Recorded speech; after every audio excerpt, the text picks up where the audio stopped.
As a firm, we've grown from over 100 plus people in 2013 to over 500 today.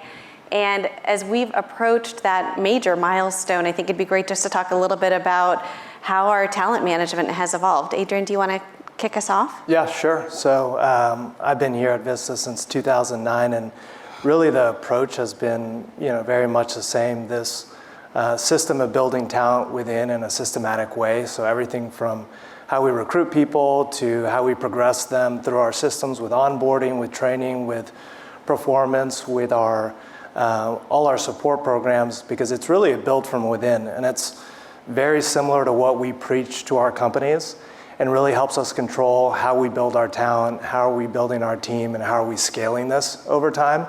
Now, the tactics have changed quite a bit as we've gotten much bigger and as we've refined all these different systems. But really the approach has been very similar. And just to give you an example for, recruiting, and Robert and David talked about this a little bit, but, in today's recruiting market for private equity, it's really this battle for people that are coming out of the banking programs. And it's become so competitive that, people are on the job a few weeks and they're being recruited to leave 2 years later. And that just didn't really make sense to us. One, you can't really get to know those people.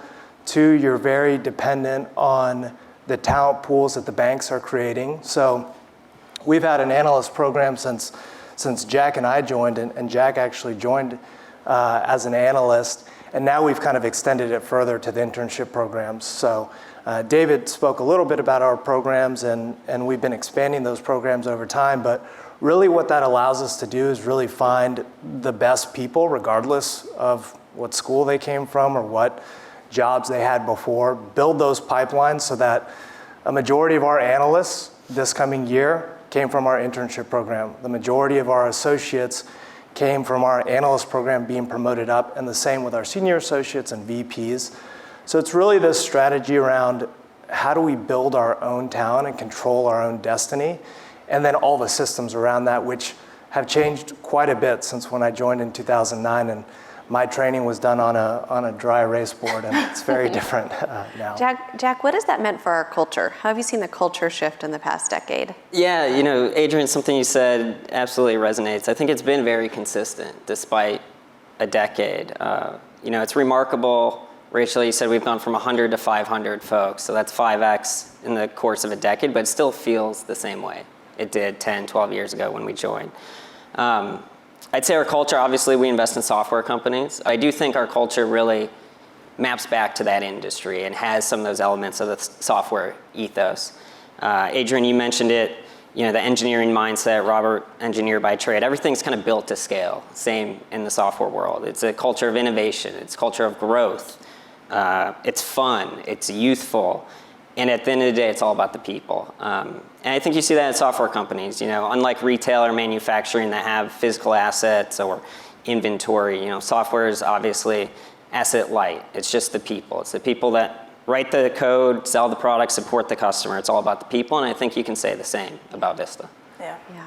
And Jack raises a really interesting point. So I joined the firm close to 3 years ago, September 2019, and that has stood out to me in terms of the culture of the firm. One being that it's centered on innovation, how can we take things to the next level?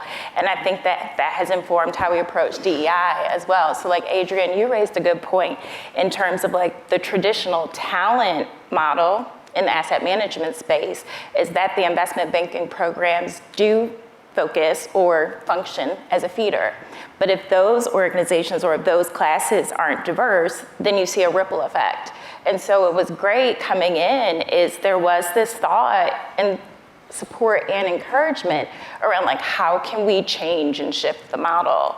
So when we look at the pipeline programs that we have, we've been very intentional in terms of building that out. So really looking at how can we have different touch points and engagement at each step of an academic career. That way students know that the industry exists, but so that they're also, so that they feel excited and encouraged to come and join the firm as well.